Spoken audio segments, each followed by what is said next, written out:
Hello बच्चों, आज हम एडमिशन चैप्टर की कुछ इलस्ट्रेशन देखने वाले हैं। देखते हैं ये इलस्ट्रेशन हमसे क्या पूछता है। तो बच्चों हमें बोला है, on the date of Manoj admission an extract of the balance sheet of Leena and Rohit sharing profits and losses in the ratio of 3:2 was as under. तो बच्चों लीना और रोहित दो पार्टनर्स हैं जो प्रॉफिट शेयर करते हैं 3:2 की रेशियो में। उन्होंने एक नए पार्टनर मनोज को एडमिट करा है बिजनेस में। तो बच्चों जिस डेट पे मनोज को एडमिट किया गया है, एडमिशन करा गया है मनोज का, उस डेट पे बच्चों हमें बैलेंस शीट का एक एक्सट्रैक्ट दे रखा है, एक छोटा सा पार्ट दे रखा है। तो बच्चों देखो, लायबिलिटी साइड में हमारे पास जनरल रिजर्व है, इन्वेस्टमेंट फ्लक्चुएशन रिजर्व है, वर्कमैन कॉम्पेंसेशन रिजर्व है, P&L अकाउंट है और एम्प्लॉइज प्रोविडेंट फंड है। एसेट साइड में बच्चों हमारे पास इन्वेस्टमेंट की मार्केट वैल्यू और बुक वैल्यू दोनों दे रखी है। और बच्चों एडवर्टाइजमेंट एक्सपेंडिचर भी दे रखा है 10,000 रुपीज़ का।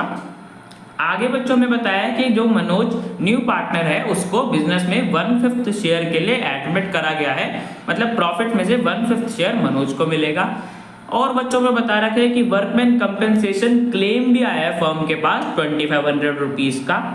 और बच्चों क्वेश्चन में हमें जर्नल एंट्री पास करने के लिए बोला है, एक्यूमुलेटेड प्रॉफिट्स और लॉसेस को एडजस्ट करने के लिए।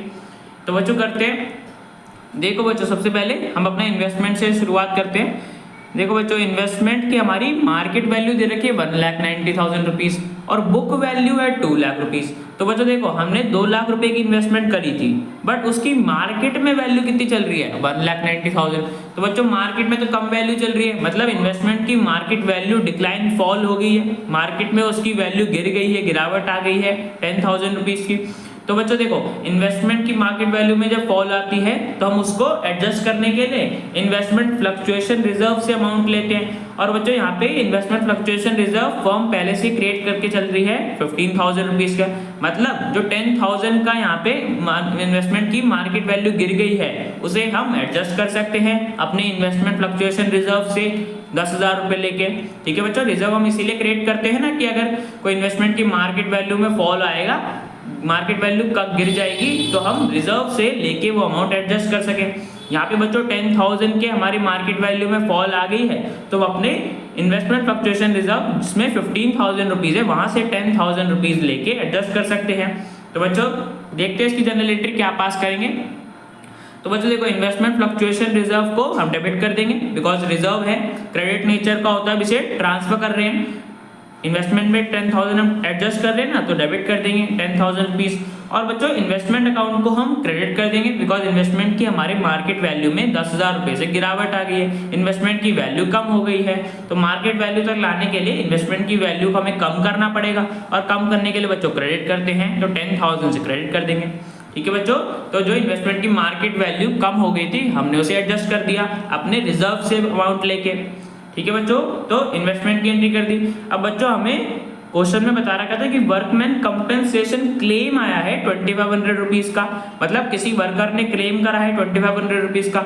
और बच्चों क्वेश्चन में देखो हमें यही बता रखा है कि वर्कमैन कंपेंसेशन रिजर्व भी क्रिएट करती है फर्म जिसमें 13,000 रुपीज़ का बैलेंस है।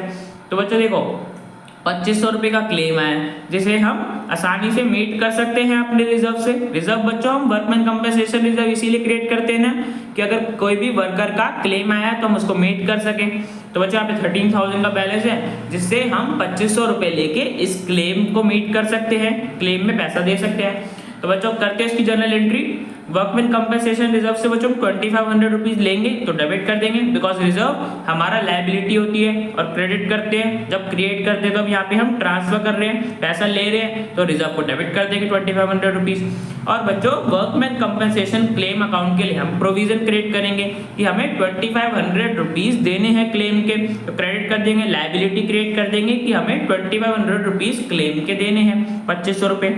ठीक है बच्चों, यहाँ पे हमारा क्लेम आया था 2500 रुपये का, किसी वर्कर ने क्लेम करा था, किसी वर्कर का एक्सीडेंट या कुछ इंजरी हो गई होगी तो उसने क्लेम करा कि मुझे 2500 रुपये चाहिए, और हमारे पास पहले से रिजर्व में 13,000 रुपीज़ थे तो हमने वहाँ से रिजर्व से 2500 रुपये लेके उस क्लेम में दे दिया। ठीक है बच्चों, क्लेम के लिए हमने प्रोवाइड कर दिया। तो बच्चों वर्कमैन कंपेंसेशन रिजर्व भी हो गया। अब बच्चों हम रिजर्व देख लेते हैं कि हमें किस रिजर्व का क्या ट्रीटमेंट करना है। तो बच्चों देखो सबसे पहले हमारे पास जनरल रिजर्व है 54,500 का। और बच्चों क्वेश्चन में हमें कुछ भी बताया नहीं है कि हमें जनरल रिजर्व को कैसे यूज करना है, किस तरीके से पार्टनर्स यूज करना चाहते हैं। और मैंने बताया हुआ है कि जब भी कोई इन्फॉर्मेशन ना हो तो हम जनरल रिजर्व को डिस्ट्रीब्यूट कर देते हैं पार्टनर्स के बीच में। ठीक है बच्चों, तो जनरल रिजर्व को हम डिस्ट्रीब्यूट कर देंगे। आगे बच्चों इन्वेस्टमेंट फ्लक्चुएशन रिजर्व देखो। इन्वेस्टमेंट फ्लक्चुएशन रिजर्व बच्चों हमारे पास 15,000 का था, जिसमें से हमने 10,000 तो इन्वेस्टमेंट अकाउंट में एडजस्ट कर दिया। तो बच्चों बैलेंस कितना बचा, 10,000 रुपए देने के बाद हमारे पास 5,000 रुपए बच गए इन्वेस्टमेंट फ्लक्चुएशन रिजर्व के। जो हमारे पास सरप्लस है इसका कोई यूज नहीं 5,000 रुपए का, तो ये भी हम पार्टनर्स के बीच में डिस्ट्रीब्यूट कर देंगे। ठीक है बच्चों, आगे बच्चों वर्कमैन कंपनसेशन रिजर्व का देखते हैं। देखो बच्चों वर्कमैन कंपनसेशन रिजर्व में 13,000 था बैलेंस, जिसमें से हमने 2,500 तो क्लेम के लिए प्रोवाइड कर दिए। 2,500 रुपए दिए थे ना क्लेम के, एंट्री पास करी थी। तो बच्चों जो रिमेनिंग 13,000 में से 2,500 देने के बाद हमारे पास 10,500 रुपए बचे। अब बच्चों इसका कोई यूज नहीं है, हमारे लिए फ्री रिजर्व है, एक्स्ट्रा बच गया अमाउंट, तो पार्टनर्स को डिस्ट्रीब्यूट कर देंगे, बिकॉज पार्टनर्स का राइट होता है, पार्टनर्स ही बनाते हैं ना रिजर्व। ठीक है बच्चों, तो वर्कमैन कंपनसेशन रिजर्व भी डिस्ट्रीब्यूट कर देंगे।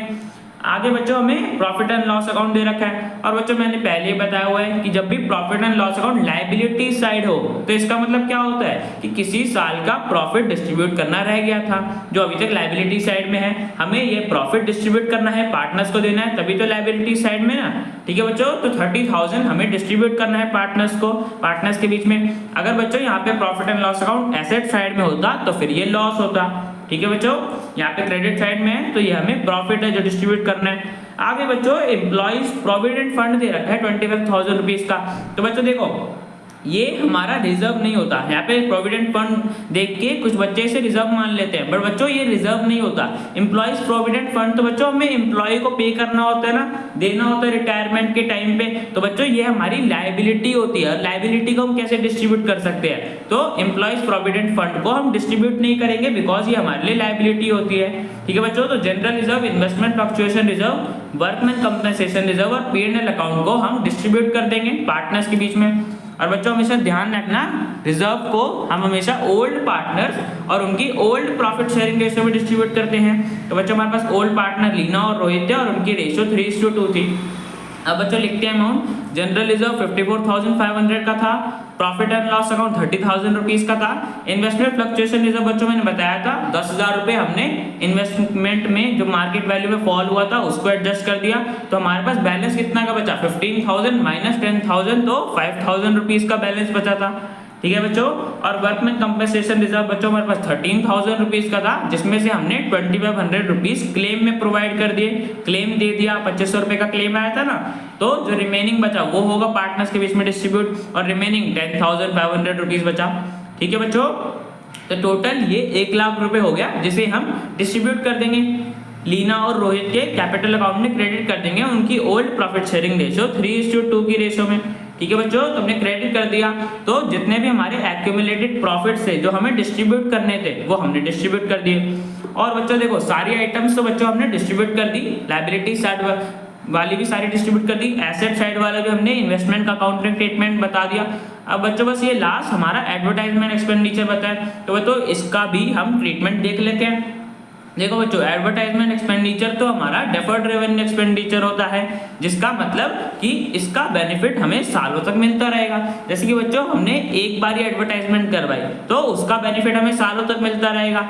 जिस साल में हमें बेनिफिट मिलता जाता है हम उस साल में उसे राइट ऑफ करते जाते हैं, लॉस होता है ना तो हर साल हम उसे राइट ऑफ करते रहते हैं। तो जब भी बच्चों बैलेंस शीट में हमें एडवर्टाइजमेंट एक्सपेंडिचर या कोई डेफर्ड रेवेन्यू एक्सपेंडिचर दे रखा होगा तो हमें उसे राइट ऑफ करना होगा, अपनी बुक से रिमूव करना होगा, बिकॉज हमें उसका बेनिफिट मिल चुका होगा।